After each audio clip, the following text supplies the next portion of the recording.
are now plugged into Hooked on Science with Bruce and Tony Khan.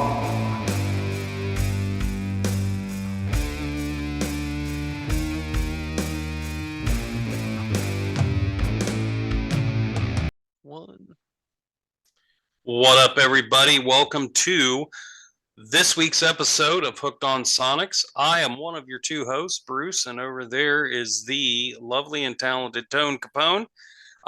This week, we have a fantastic show, as always, for you guys.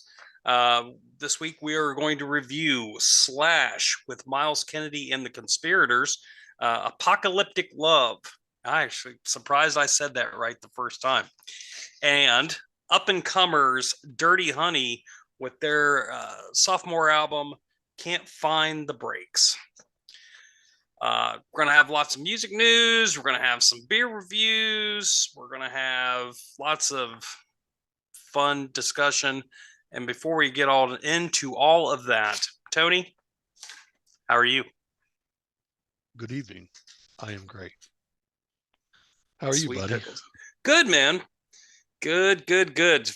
Exciting week in music and lots of stuff going on. And yeah, I know holidays are coming up. I know that Dolly Parton Rockstar album dropped, man, and I know you've picked it up. I did. I listened to a couple tracks off of it, and I have my concerns. Which tracks did you listen to? Journey. The Journey track with Open Steve Arms. Perry, Open Arms. I think there's a song. I saw a live version of her doing something, maybe Rockstar. Maybe that was the name of the song. Okay. And there was something else I can't remember right offhand. But if you want my honest opinion, I understand why it was done. I appreciate that it was done. I'm looking forward to hearing more. I'd like to check some more of it out. However, she's up there in her age, man. 77 years old. And I think, honestly, if this is the last album she made or any music that she did, I think people should be thankful. This is she sounded like she struggled in parts, dude. What? She's up there in her age, and it showed. Listen, maybe you don't recognize it vocally, okay? But there are things and nuances that I hear because vocalization is something that I really love. I'm not saying it's bad. Don't take it that way. That's what it sounded like. I'm not saying it's bad. I'm just saying, like Ozzy, you can tell they're up there in their age, dude. And maybe it's time to just let them be. Let them fucking be. Quit trying to milk it for what it's worth, man. I think this album was a great idea. I think if this is her final stamp of approval because she got into the Rock and Roll Hall of Fame, I get that. But aside from any further music, man, I let that woman just be, man. Let her fucking be. No disrespect to her whatsoever, man. She has accomplished a ton. There's nothing more for her to accomplish, man. You know? He just enjoys doing it. I understand, but there are when something like this happens, sometimes I can't help but wonder if it's forced. You know? This album did not feel forced to me at all. This album sounded fantastic to me. Yeah, there's a couple of duds, but I did not care for the Journey track. I don't get you. You want to know the truth? Do you want to know why? Why? Because of Steve Perry's vocals. I think she could have sung that song on her own weight. Yeah, I'll agree with that. But I don't think he hurt the track. Let me say this. Yeah. He did not sing it the original way it was sung. Right. And it became an off time thing. She sounded like she was staying pretty true to the tone. Mm-hmm. He went off tone. And I really wish he wouldn't have done that. Not that I think he sounded bad. I think it would have complemented the song better for him to stick to the original pattern of what he's saying. But I think he was trying to harmonize. I'm talking his solo parts. Yeah. I'm talking solo parts. Listen to the original and listen to him, listen to her and him, and you'll see she sounds like she's on time and doing it the way that he originally did it. And then he's, maybe he's jaded with the whole Journey thing and just said, I want to do it differently because maybe I wanted to do it in the band at some time. Maybe he did it live like that. I don't know. Yeah. I just know that I think it would have complemented the song a little bit better had he stuck to, somewhat closer to the original formula. Yeah. I'll tell you this. For that song, Dolly's about the only person that can make me actually like a Journey song, especially that song. I actually really enjoyed the hell out of that song, and I hate Journey. Hate Journey. That's unfortunate. Ugh. You don't even have a single Journey song you like. No. Now you know how I feel about the Doors. Well, You're welcome. The problem. You're welcome. You're welcome. Because let me tell you something. Steve Perry is one of the greatest voices there ever was. That's great. He's a great singer. And Neil Sean is a hell of a guitar player. Arrogant son of a bitch, from what I understand. Yeah. Everything I've read in interviews makes him seem like he's arrogant. I don't know the guy. You know what I mean? And sorry to say SOB, my bad. But I don't know the guy. I do know this. He's definitely got good taste in guitars. He's a PRS guy. And the guy can play. I mean, let's call it what it is. I'm a Journey fan personally. Yeah. Always have been. Don't know about all the drama. Didn't care. I was too young when it all went down. Liked Steve Perry's solo album. Still a fan of that. But if you ask me, to this day, my favorite Journey song, I think the most rockinest Journey song is Wheel in the Sky. Yeah. It's just a rocking tune, dude. It's fine. It's fine. Better than any Doors tune. Wrong. Hey. I tell you what, we're going to do a poll. We're going to do a poll that I'm going to put up tomorrow. What's a better song? What's a more rocking song? Roadhouse Blues or fucking Wheel in the Sky? I'm telling you, I will win. Do what you want. Do what you want. Let the cards fall where they may. That's right. Roadhouse Blues. Keep your eyes on the road, your hands upon the wheel. Whoa. Yeah, get out of here. Anyway, so yeah. I picked up the Dolly 4 LP album. 30 tracks, 9 of them originals. Some really good collaborations on here. So I encourage anyone to just kind of check that out. A lot of tracks on there. I think there's like 30 tracks. That's what I just said. Yep. 30 tracks. Brutal. Yep. Brutal. How many are originals? 9. 21 covers, 9 originals. Yep. That's interesting. Yep. That's interesting. What's your favorite track you've heard so far? Hold on. Here we go. Let me just look here. Only one favorite track, huh? Give me your top 3. Okay, top 3, real quick. Long as I Can See the Light, a duet with John Fogerty. Magic Man with Ann Wilson. Oh, nice. Oh, yeah. And the third one. God, man. I'm going to, you know what? I'm going to say Wrecking Ball with Miley Cyrus. Really? Dude. Really? That They fucking kill it. Kill it. We'll have to see. I am going to check the album out. Good. I am going to check the album out. I've seen a lot of Dolly Parton stuff in my time between going to Nashville and, we went to Dollywood with you, so. So what have you been listening to?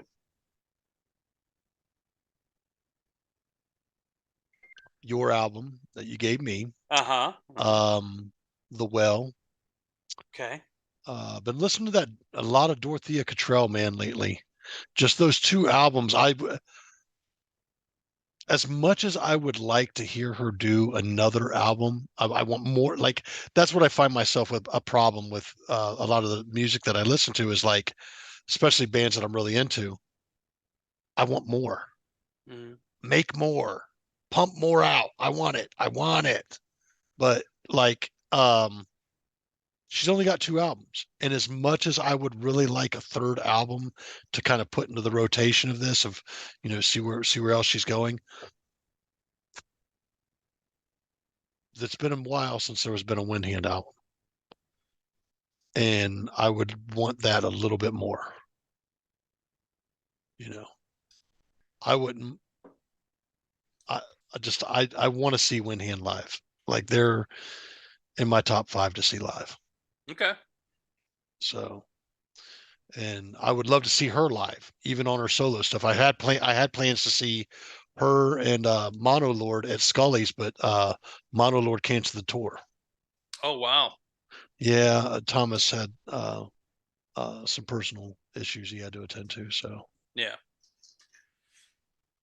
I know she was coming to Atlanta a few months ago and stuff. So I'd love to see. I'd like to see her. Yeah, me too. I've watched some YouTube videos of it, man, and I love it. And like I've what is it? Eat What I Kill. Yeah. Oh man, that track there's something about that track, and the track I've also got listed after it because it plays everything in alphabetical order. Effigy at the Gates of Ur. Okay. Is God, it's just so somber. Yeah. What about you, other than the Dolly Parton? Well, listen, it's over 2 hours of music, so no, I listen to that a lot. Obviously the Slash and Myles Kennedy album that you gave me, and let's see, I went back and was listening to some more Warren Zevon, the Shooter Jennings album that he just come out with was a tribute to Warren Zevon. And the album that I'm going to give you next week. Or for this week. Okay. Wow. Sounds good. Do you ever listen to Warren Zevon? Some. Okay. I need to do a deep dive. Just go back. He's one of those cats I need to do a deep dive on. Like, who's the other cat? The brown-eyed girl. Van Morrison. Yeah, Van Morrison. I need to go and do a deep dive on him. Yeah. Cool, man. I think I just came up off of this conversation with an album that I want to give you. I just need to make sure it's available on the YouTube. Just give it to me. I don't need it on YouTube. It might not be on Spotify, dude. That's fine. This guy is well, we'll save it for later. Yeah, that's fine. Yeah. So what are you drinking over there? What am I drinking this evening? I am actually having a tequila sunrise. Ooh. Made with Jose Cuervo, Añejo Tradicional. Tradicional, or however you pronounce that. Sorry, I'm a little inebriated. With that being said, it is a good mixer. I've drank Jose Cuervo since I was a kid. Everybody knows I cut my teeth on liquor with tequila. Hmm. So tequila has always been my first love. Buddy of mine gave me the rest of a bottle that was at a party or something, Yeah. and I've just got a few shots left in it. So I'm at the point I've got a few bottles laying around that are close to being gone. So you'll probably see me finish those over the next series of shows or whatnot. But yeah, so as far as the actual taste of the tequila itself, took a sip of it before I came up. Gives a 3 out of 5. Okay. Not my favorite. Okay. All right. Well, I have from Highland Brewing in Asheville, North Carolina. Tis the season, Tony. So I've moved on from Scottish ales to some of these winter ales. And this is no exception. This is the Cold Mountain Spiced Winter Ale by Highland Brewery out in Asheville, North Carolina. It's a mix of notes of vanilla, hazelnut, dark fruit, and cinnamon.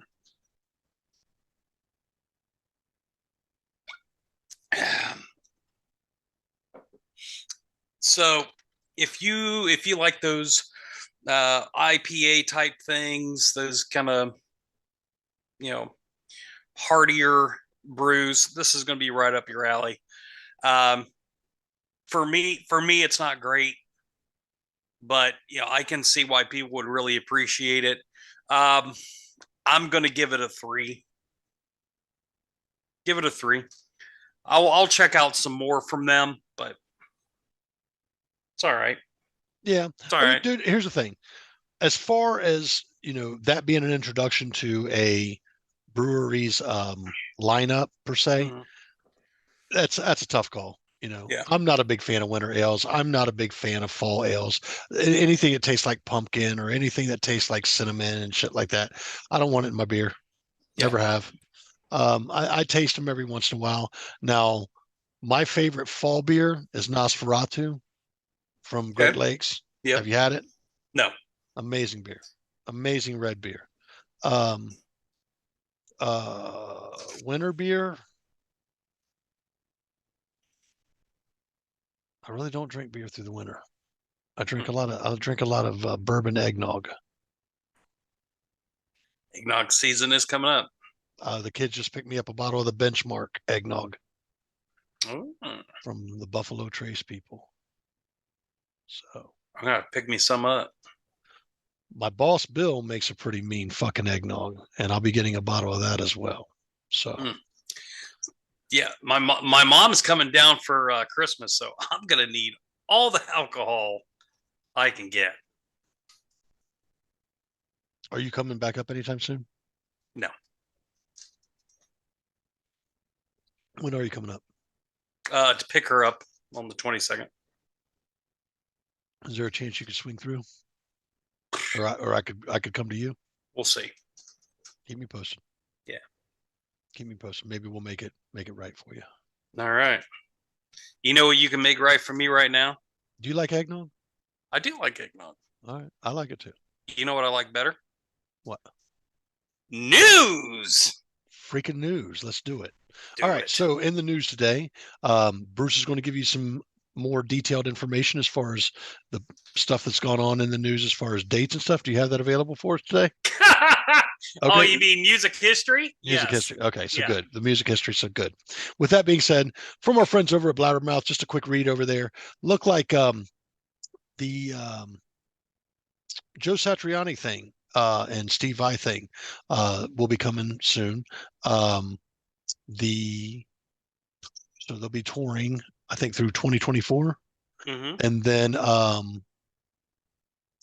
Satch did a cover of Mean Street on Howard Stern with Sammy and the guys, and maybe it didn't go so well, but I have full confidence by time they get out on tour, Satch is going to get the muscle memory down on that and to get it figured out.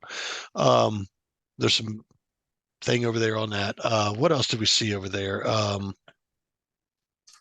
Obviously, the release of the Dolly Parton album. Yep. Which we discussed, and I'm trying to think. I know there was. Suicidal Tendencies has a bunch of stuff that they've been recording. Let's see, who else did we have? Kiss canceled a concert in Ottawa due to illness, from Mhm. what we saw over there. And then I can't really think of anything right offhand other than that. Do you have anything for us? Real quick, I blanked out. Did you mention that the Stones were coming up on tour? I did not. Okay. Yep. The Rolling Stones are going back out on tour, folks. Presented to you by AARP. Interesting. No joke. So, Interesting. hey, listen, they're in their 80s. Yeah, that's a great sponsor. It is what it is. Yep. Dude, I honestly think that Keith Richards would roll out in a wheelchair if he could. Yep. Yep. There's a great documentary he put out a couple years ago when he come out with a solo album called Cross-Eyed Heart. And there was a documentary on Netflix that kind of followed that whole process. You got to watch that. He's an interesting guy. Oh, he is. He is. Yeah. I've seen some interviews with him. As a matter of fact, apparently, I think I read something about there was a pretty rare interview at F1 with Axl Rose. And I know Axl doesn't do a ton of fucking interviews, so I might have to take a look at that. Okay. I am a Guns N' Roses fan. I always have Me been. too. You know, dude, they are a rocking ass band, dude. You know what I mean? Yep. Yep. All right. Let's see.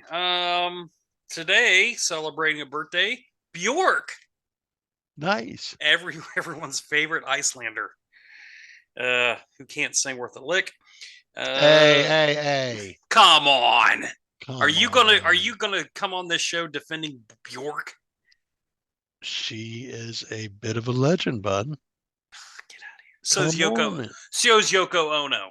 Well, not for the same reasons. Bjork can actually sing, buddy. Let's see. Albums that have come out on this day. The deluxe version of the Stones Some Girls, one of my favorite Stones albums, came out in 2011. BB King. Oh, go ahead. No, go ahead. Okay. I wouldn't say anything. BB King Live at the Regal came out in 1964. It's a fantastic album. Let's see. U2's Under a Blood Red Sky came out today in 1982. And one more for you. A Night at the Opera by Queen came out today in 1975. Nice. That was their fourth studio album and one of my favorites. Oh, for sure. Oh, wait a minute. Here we go. I forgot about this one. Erykah Badu. Mama's Gun came out in 2000. Love me some Erykah Badu. That's not the one that had Call Tyrone on it, is it? No. Tyrone was earlier.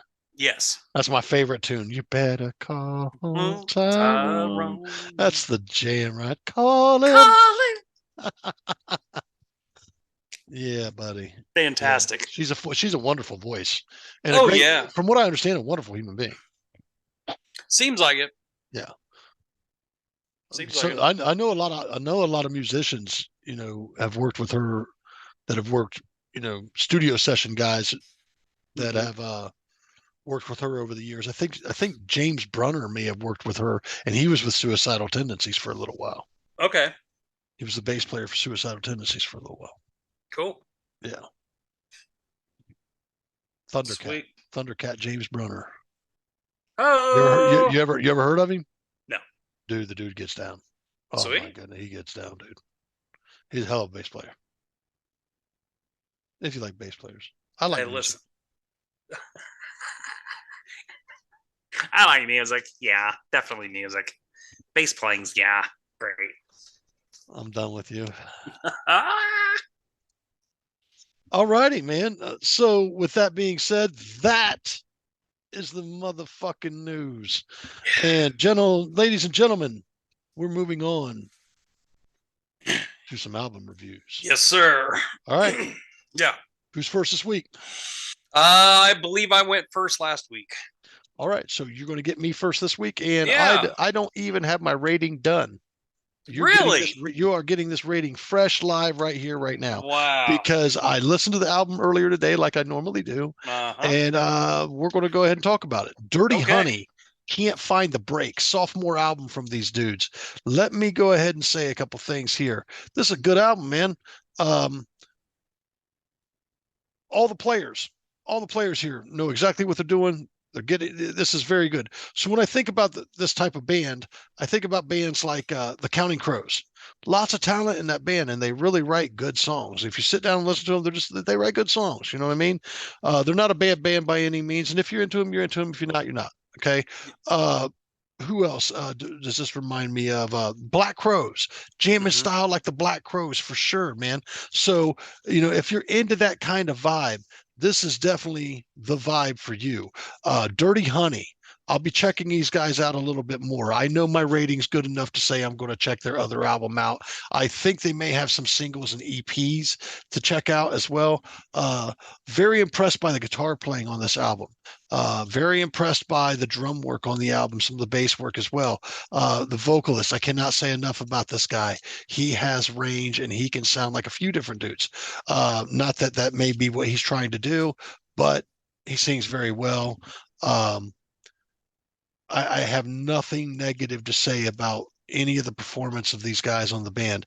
I so just moving forward, I've come up with a system where I'm rating these songs. I sit and I listen to each song, and I'm rating the songs on a scale like school, A, Mhm. B, C, D, E, F.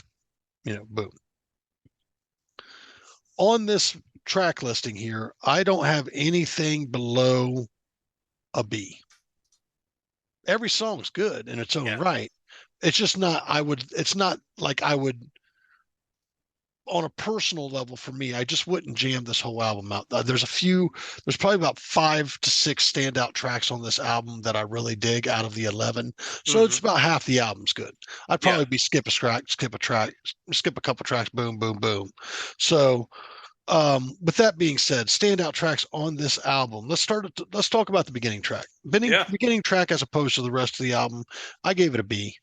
Okay, just because it's just an average track. It doesn't seem like a great opener to me, to be honest with you.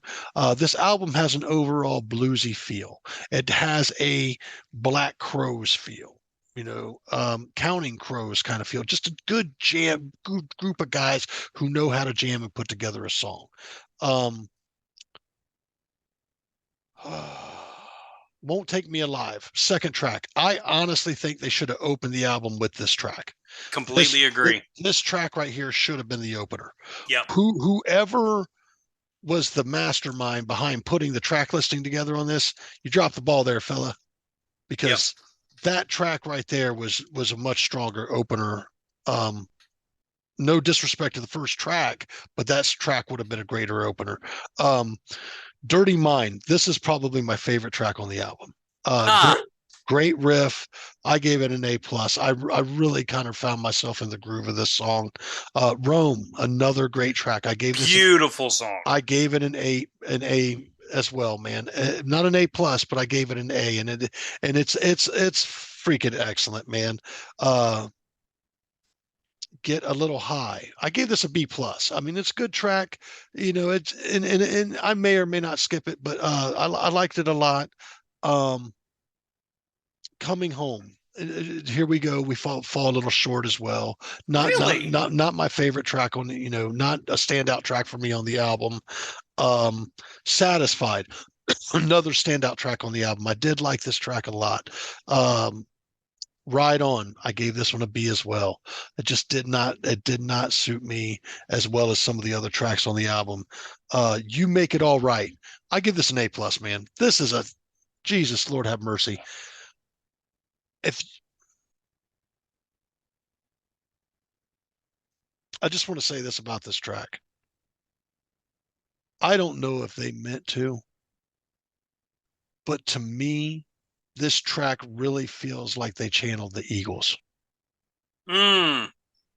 It really, really does, man. And I'm not trying to push that off or any influence on anybody, but to me, it just felt a very strong Eagles vibe. You know, Yeah. some of them Don Henley style tracks.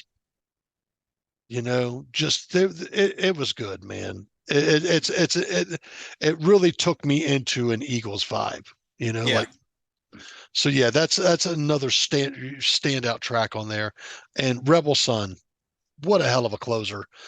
This album is we're talking, it's got A's across the board. We got 1, 2, 3, 4, so 6 tracks out of 11, man. This is a solid album. I suggest these guys to anybody, especially this album. Dirty Honey, Can't Find the Breaks. Get your hands on this, man. This is a pretty solid. If you like good rock and roll, Yeah. real blues influenced, this is you. And these guys do a hell of a fucking job. I'll be checking out more of them. I know I'd said I didn't have a rating tonight, but looking at this overall feel of this album, man, I got to give it an 8.75. Mm. Okay. An 8 will get me interested in looking at more of the catalog. This gets me a little more excited about looking at the catalog, and I know there's not much more. Yeah. So far. And so far, but I'll tell you what, I look at these guys as the new wave of rock and roll, like I look at those kids. I don't want to say kids, not mean no disrespect, but those cats from fucking you know who I'm talking about. We just discussed them on the last show. Guys that sound like Led Zeppelin.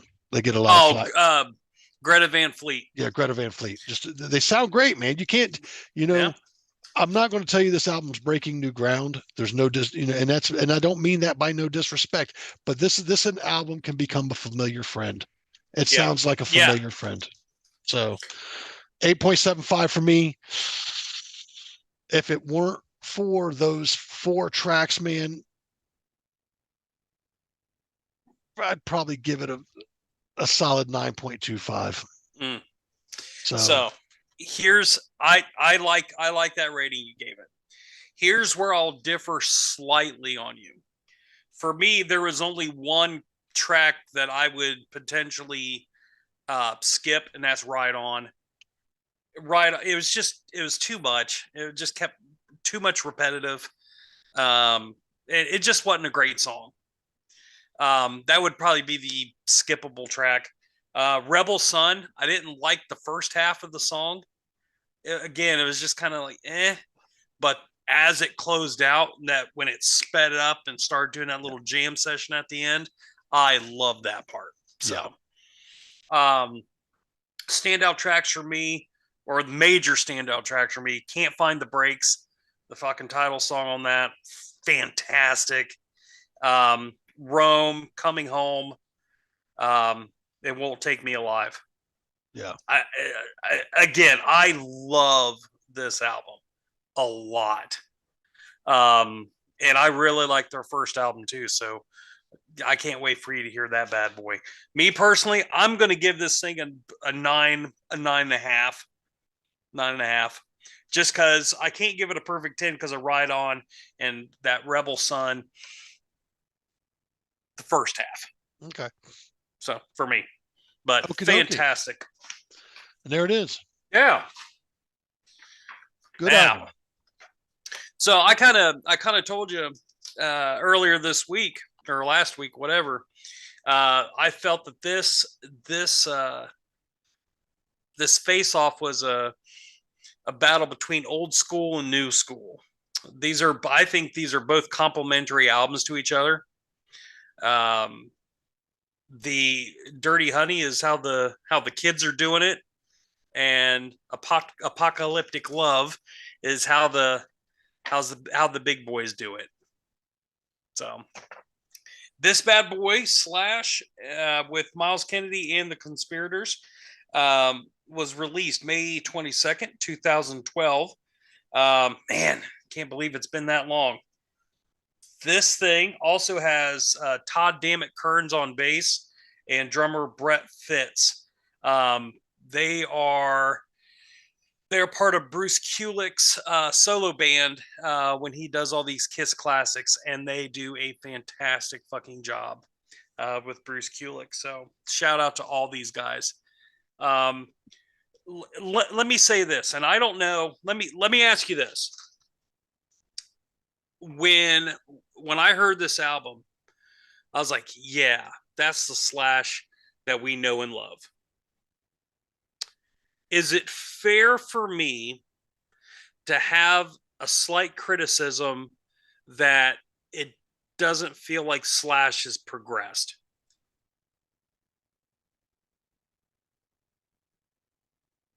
No, I don't think it is. But Slash knows his, like, he just jumps in the pocket and does his thing, man. Yeah. And he's very good at it. I don't want Satriani style Slash. That's Yeah. not what I expect from Slash. You know what I mean? I don't want Steve Vai Slash, or I don't want, Stevie Ray Vaughan Slash. I want Slash. Each Yeah. guitar, and this is the thing about that thing with Nuno Betancourt we were talking about earlier, and how we talked about Satch doing Mean Street, Yeah. and how he felt about it. He's not wrong. Let's be honest. You and me, right here on the air right now. Mm-hmm. Do you feel confident enough that if you were just in the middle of a room somewhere and somebody started playing some music, 9 times out of 10, if it was a band you were familiar with, you could recognize the guitar player? Yes. That's DNA. Yes. That's music DNA to a guitar player. Same thing with drums. There are certain things that you can pick out, and this is that DNA, right? Those high pitched squeals, those crazy ass dives, we know that's Dimebag. Yep. You know what I mean? So let's be honest, okay? Yep. Slash has his own DNA. Yep. So I know I said that, and I think from a guitar player that there should be a level of growth. Like, from your first album to your fifth album, there should be some sort of growth. Look, no, am I expecting Angus Young to turn into fucking Steve Vai? No. But, You can't say that Angus Young has progressed over the years. no. And that's kind of what I'm trying to get to. So it's not a fair criticism after a while. So, once an artist like Slash or Angus or whoever has been established for a while, it's okay for them, or Ace Frehley. They have their style, they have their pocket. Well, dude, let's talk about an obvious factor coming up, okay? Because we've seen this come up in the news, okay? Yep. Kerry King's new project's coming out, okay? Kerry King is a Slayer guitar player. He is one of the guitar sounds of Slayer, okay? Yeah. Him and Jeff Hanneman mainly wrote all the shit for Slayer. If you do not think that the new Kerry King album is not going to be fucking laced in Slayer DNA, you are sadly fucking mistaken. Mm-hmm. So that ties into one of my main takeaways from this album. This Apocalyptic Love album fits right into Use Your Illusion. Yeah. Right in there. And it's just phenomenal. It's a phenomenal album. And I think it didn't get a lot of mainstream love over it just because it's not Guns N' Roses. Right. So just to kind of show you, on Billboard though, it sold well. US Billboard peaked at number 4. Independent albums peaked at number 1. Top hard rock albums number 1. And yeah, so this thing went gold. This was a really well received album, but I don't think it gets enough attention. Even with all that, it doesn't get enough attention. Dude, here's the thing. I don't think Slash's solo career and stuff that he's done, and just let me put this out there. Yeah. I don't think anything Slash has done in his solo career gets the love or attention that it needs, aside from Slash fans. Okay? I agree. And let's think about it. He had Slash's Snake Pit. Yep. He obviously has Slash and him and the Myles Kennedy and the Conspirator guys. Yep. But You know, he's seen a lot of success with Guns N' Roses. He's seen a lot of success with Velvet Revolver, you know. So um let's talk about that. Yeah. Do you feel that the Guns N' Roses DNA is somewhere in Velvet Revolver? Yes. Give me an example, because I wasn't a big Velvet Revolver fan. I am just not a Scott Weiland fan. Yeah. I never cared for him. The the the guitar, not the guitar solo, but the riff for Fall to Pieces. It fucking Slash on that. I mean, it's fucking Guns N' Roses. Okay. A lot of the riffs on this album, Guns and fucking Roses. Yeah. I would say Slash is Guns N' Roses. The first time I heard Slash and Myles Kennedy together, it was an unplugged set that they did, and so it was Slash and Myles. The first song they sang was Civil War. Fuck. Instant fan. Is this on the internet? Yes. And hearing Myles Kennedy hit those, especially in an unplugged setting, hit those Axl vocals and fucking like, you know what? I don't need Axl. Myles Kennedy made Axl Rose replaceable. That's a bold statement. Dude, I'm telling you. I don't know, man. I've seen some footage of Guns N' Roses lately, and yeah, it may be unfair footage, it may be biased footage, and I might need to take a look further. But Axl doesn't look like he's retained his vocal strength or range anymore. Yep, I agree. So this album, again, if you miss that old school Guns N' Roses feel from like the Use Your Illusion era, this is it, man. This is the album for you. Kind of to your point with that Dirty Honey album, the first song on this, the title track, Apocalyptic Love, that was probably the weakest song on this album. And like, man, One Last Thrill, the next song, absolute fucking banger song. That should have been an opener. Yeah. That should have been the damn That's opener. funny. Yep. Let's see. Some of the other standouts for me, Standing in the Sun, fantastic. I do remember hearing Anastasia. I do remember hearing Anastasia way back when. I'm like, God, that's fantastic. Opens up with a really nice little Spanish influenced acoustic guitar work by Slash, and then it just gets into it. Again, that's it. The rest of this song, or the rest of this album, every single song on this just fucking kills. There's one throwaway track, and that's the title track. There is a deluxe edition that came out, which I was listening to, had Carolina and Crazy Life. I don't know why that wasn't included in the normal release, but both of those are just killer. All in all, again, if you are a Guns N' Roses fan, if you are a Slash fan at all, pick this album up. Check this album out. Check out more of their stuff that they had together.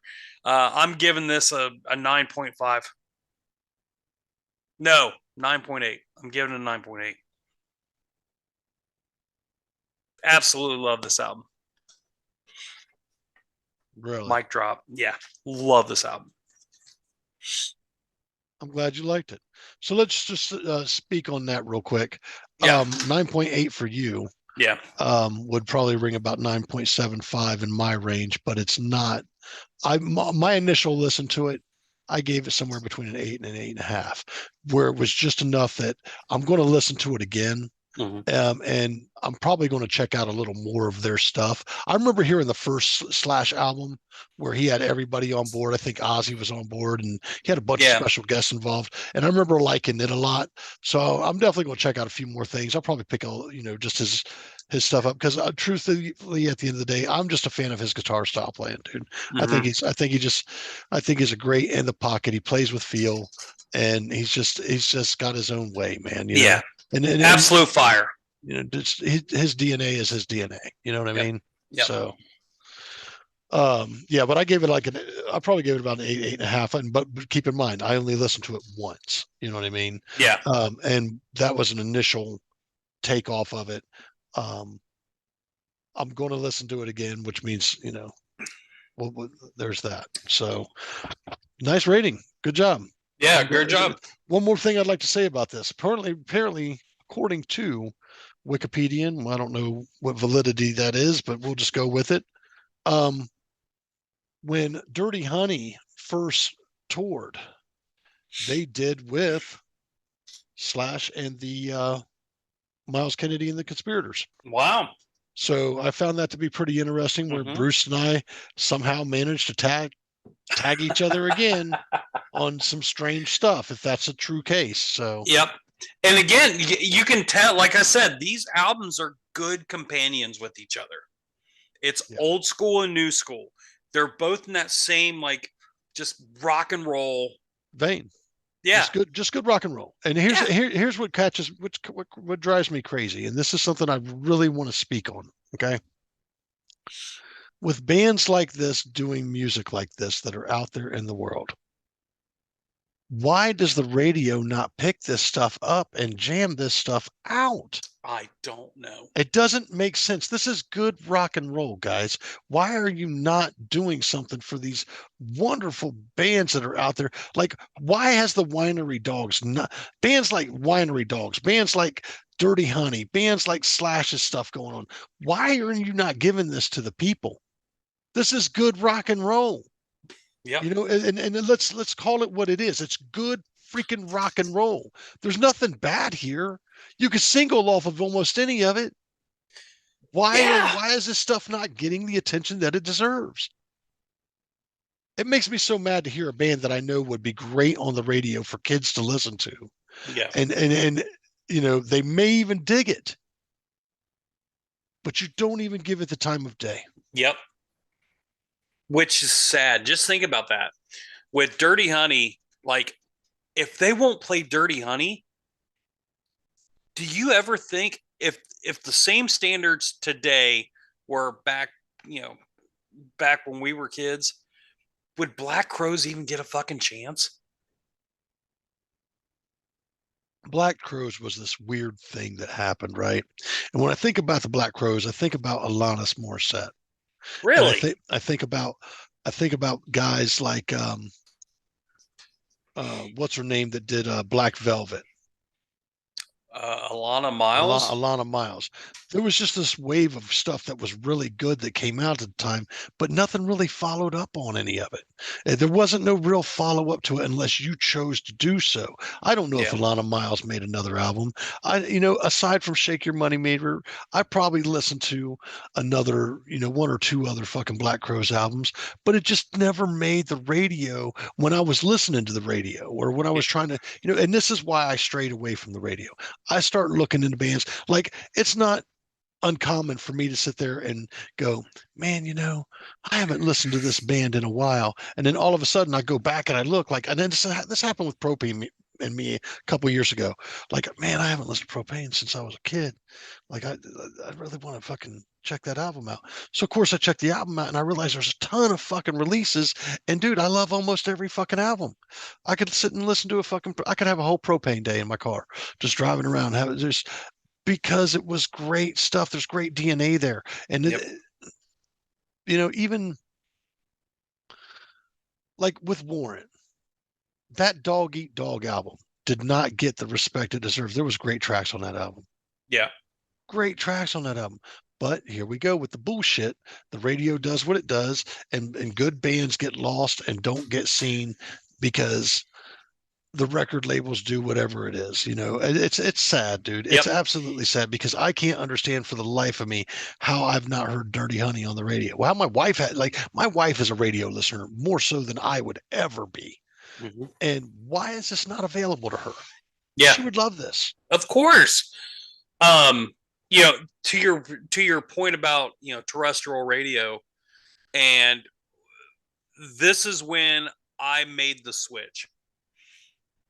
It was in 96, 97 era into 98. These country guys, these classic artists, Johnny Cash, George Jones, um, Waylon was putting out fantastic music. And the radio stations in Columbus absolutely refused to play them. These were Grammy Award winning fucking albums, CMA Award winning albums, and no one gave them the fucking time of day Nobody got because to they hear were old. And that's the only reason, because they were fucking old. That's horseshit. The music should play for itself, should speak for itself, period. it. Yeah. You know, and give the people good shit, man. Yeah. You know, just give them good shit. Let them decide, you know. Yep. You know, they'll And call in if everyone, they want to hear it. You know, they'll yep. get excited about it. What happened to the good old days of shit where radio was worth a shit? Well, It's not. No, it's not. Fucking not. It's all corporate. It's all corporate fucking media. It's all it is. You know, and these kids that listen to this shit, that's unfortunate. But Listen, you know what? I think this generation, you want to know the truth? I think this generation's smarter. Through the access of things of YouTube and Spotify and Apple Music and shit like that, they have access to practically anything they could ever want to listen to. Their friend could say, "Hey, why don't you check out, you know, Joe Jerkoff in the Jack Off Hour?" And they're like, "Here, let me just punch it in my stuff, and the next time I load up Spotify or YouTube, that'll be in my search list." yeah. You know, so I get it. I get it. But there's a ton of, you know, I sit here and I think about guys like Scarface. Scarface wrote tons of great fucking hip hop albums, dude. He is a fucking phenomenal fucking hip hop artist. Probably the best in the fucking game, in my personal opinion. The guy has just the best, smoothest fucking flow. And dude, for years, he's just made consistently great fucking albums. At the end of the fucking day, did he get any love? No. Even the Ghetto Boys didn't get that much love, dude. It's fucking pathetic. Either you knew about them or you didn't. And if you didn't, you missed the fucking bus, son. Yep. I remember I was fucking, God, man, I was young as shit first time I heard the first Ghetto Boys album, and I just remember it blew my fucking mind. I said, "These guys are the greatest thing since fucking anything ever," and I just became a fan, dude. Just became a fan of all of them. I just think they're fucking phenomenal fucking artists. Anybody that's ever stepped shoes or foot into the Ghetto Boys library has done a phenomenal job. They don't work with bullshit. They do a great job. Real quick, Bushwhack Bill dead? Bushwick Bill did pass away. Okay. I think he passed away 2 or 3 years ago. Okay. Sad. I think I shed a tear for that one because his Phantom of the Rapper album is one of the hardest fucking albums you'll ever hear from anybody. It was just a solid fucking album. Did it get any love? Probably not. Nope. Yeah, Nope. it's unfortunate, man.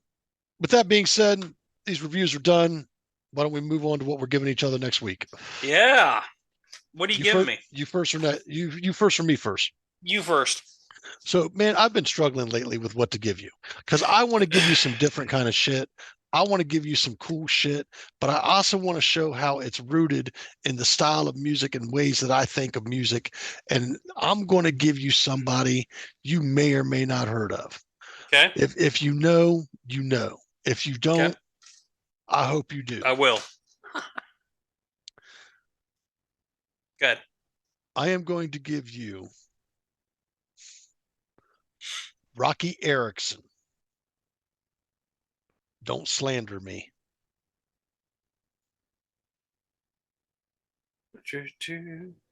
Rocky is spelled Roky, by the way. Don't Slander Me, a album from 1986. All right. Added. And Now, I'm going to get this may be a little different than some things you listen to, but you may even find it familiar. And let me give you a little bit of background on what I know about Rocky Erickson. Yeah, please. He was never given the respect he was fucking due, and this episode kind of gave me that whole idea. You know, he's never given the respect he was freaking due, and he wrote some really good stuff that was I would compare to stuff like Van Morrison or Warren Zevon style stuff like that, in Okay. my personal opinion. And he is actually the mastermind behind one of the greatest songs in one of my favorite horror movies, and it's on that album. As a matter of fact, Burn the Flames. Wednesday 13 actually covered that song and did a really fucking good job on that song. So if you get the chance, you should check out that cover version of that as well. This is a solid, solid album for its genre, in my personal opinion. But I'm giving it to you because I think you're going to like this, and I think you're going to understand, man, where was this dude at? Why did this dude get lost in the sauce? The same way this music on this episode did. Like, it's just it's unfortunate, man. Good shit out there, and I've never heard anything about this guy. Yeah. And there's a lot of people who have. It's if once again, if you knew, you knew. If you don't, you missed the fucking bus. And I'm trying to get you on the bus. Yep. There you go. Well, I'm going to get you on this bus too. So the guy I'm going to give you, he's very well known, but what I want you to focus on, this album came out in 1973. And I want you to really think about the time era that this thing was released. Okay? 1973, you said. Yep. Okay. And it is Charlie Daniels Band. The album is called Saddle Tramp. Saddle Tramp? Yep.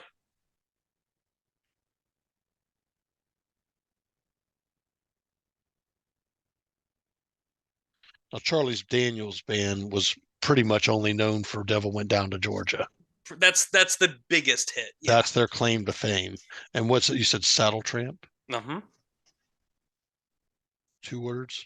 Yep. All right. I'll take a look at that. Well, thank you, sir. I hope you enjoy my album. Once again, if you like what you see here, please hit that like button. Please ring that bell for notifications to get tuned into us. Hit that comment and subscribe. We need to hear from you. We want to hear from you. If you know people who love music or just love a good conversation that's going on about music, have them tune in for us. You can catch us on all of your podcast streaming services. Once again, we are Hooked on Sonics. I'm Tone Capone. Bruce. Hello. Goodbye. Now, everyone, thanks again for joining us this week. Leave us some feedback. For the love of God, tell us what you think. Yeah. If you see something you don't like, say something about it. If you see something you like, say you like it. We want to continue working with you guys, and we want to hear from you, and keep you guys included. You never know. We could invite you on the show. Easy. No, we can invite him on the show. I don't give a shit. I will talk to a fan in a minute. Listen, the 10th comment comes on next week's episode. You heard the man. 10th comment. Person leave a 10th comment on this episode is more than free to tune into the next Zoom album. We'll keep an eye out for it. If we do, we'll talk. To reach out to either I or Bruce. We can be reached out at hookedonsonics1@gmail.com. If you want to reach out to us directly through email, we'll keep an eye out for that, or say, hey, hit us up on the YouTube and give us some information so we can find you. Bruce? Yeah. I want to see that happen. And for the record, don't think I didn't forget, put that poll up. Oh, yeah. Poll, by the way, guys. What song rocks harder? Roadhouse Blues or Wheel in the Sky by Journey? All right. Yes. Till next week, we're Hooked on Sonics. Bruce, see ya. See ya.